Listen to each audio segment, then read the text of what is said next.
Hello दोस्तों, कैसे हैं आप सब। आज की हमारी कहानी है बहू का आराम। बड़ी बहू, जल्दी जल्दी हाथ चलाओ। शादी का घर है, 100 काम पड़े हैं और तुम हो कि आराम आराम से सब कर रही हो। कमला जी ने बड़ी बहू कनक से कहा। कर रही हूँ माँ जी, आज तबीयत थोड़ी सुस्त लग रही है, इसीलिए जल्दी जल्दी नहीं हो पा रहा। सफेद धोतियों को लाल रंग में रंगते हुए कनक ने कहा। तभी कनक की ननद सोनम आकर बोली, अरे बड़ी भाभी, सब आपको ही ढूंढ रहे हैं और आप यहाँ लगी पड़ी हैं। चलिए ना, संगीत की क्या मस्त तैयारी चल रही है। सोनम जैसे ही भाभी का हाथ पकड़कर ले जाने को हुई, कमला जी जोर से बोली, तू जा सीख डांस, इसे क्यों लेकर जा रही है। ये चली गई तो काम कौन करेगा। माँ, शादी तो मंजू भाभी के बेटे की है ना, तो उनसे भी काम करवाओ। कनक भाभी ही सारे काम क्यों करे।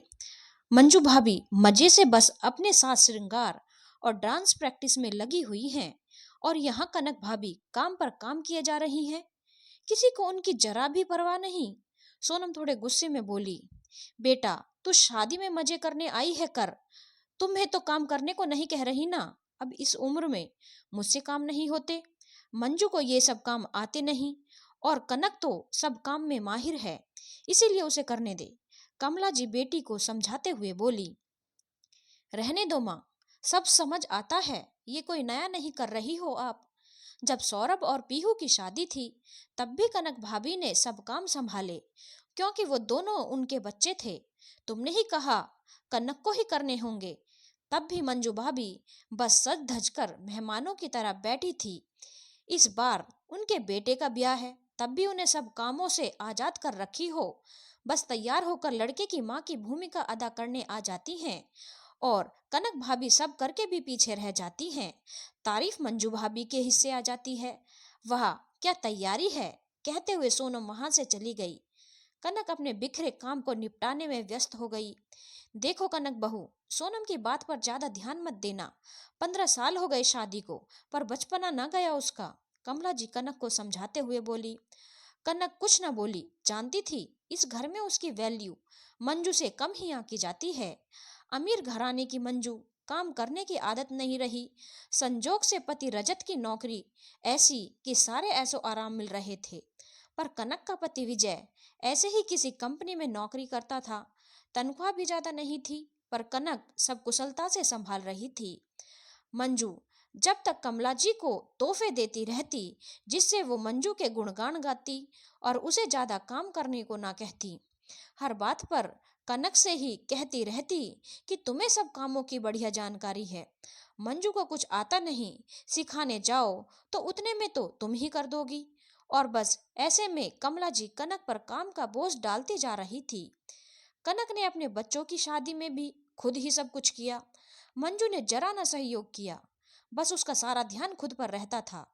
ऊपर से बातें बनाने में माहिर तो थी ही, मीठा बोल सबके साथ घुल मिल जाती और तारीफ बटोरती रहती।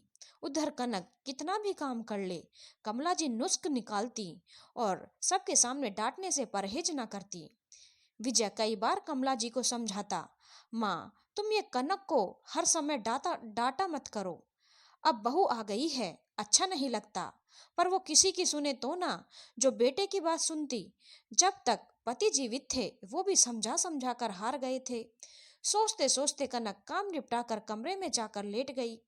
कमर में दर्द हो रहा था, तभी उसकी बहू कमरे में आई और बोली, मम्मी जी आप इतना काम क्यों करती हैं। दादी जी भी बस आपको ही बोलती हैं, लाइए कमर में दवा लगा देती हूँ। बेटा जब परिवार में सब साथ रहते हैं तो ये सब चलता रहता है, किस बात पर नाराज होकर बैठ जाऊं, तुम ही बोलो।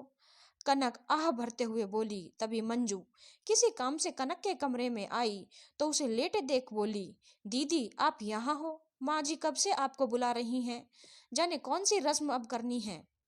मंजू, मेरी तबीयत ठीक नहीं लग रही, तुम कर लो खुद से, माँ जी से पूछ पूछ कर। कनक आंखें बंद कर लेटे हुए बोली, हाँ चाची जी, अभी अभी मम्मी के कमर में दवाई लगाई है, उन्हें आराम दीजिए। बहू ने कहा, क्या कहा, तबीयत खराब लग रही है, ऐसे कैसे, शादी के इतने काम कौन करेगा, शादी के घर में बीमार पड़ने से कैसे काम चलेगा। कमला जी बिफर पड़ी जैसे ही मंजू ने उन्हें कनक की तबीयत खराब होने का जाकर बताया। वैसे भाभी, कनक भाभी को देखकर आपने भी कुछ सीखा ही होगा। माँ के हिसाब से तो आपको सारे रस्में रिवाजों की जानकारी रख बेटे का ब्याह करना चाहिए। क्यों माँ? सोनम यहाँ आकर उनकी बातें सुन बोल पड़ी। पर मैं कहाँ सब जानती हूँ, कभी किए ही नहीं है। मंजू ने कहा, कौन ऐसे करता रहता है भाभी? करने का मन हो और जरूरत हो तो करना ही पड़ता है। फिर माँ है ना बताने को, और मुझे भी जितना याद है बताती रहूंगी। पर आप कुछ काम करिए तो सही, सोनम ने कह दिया।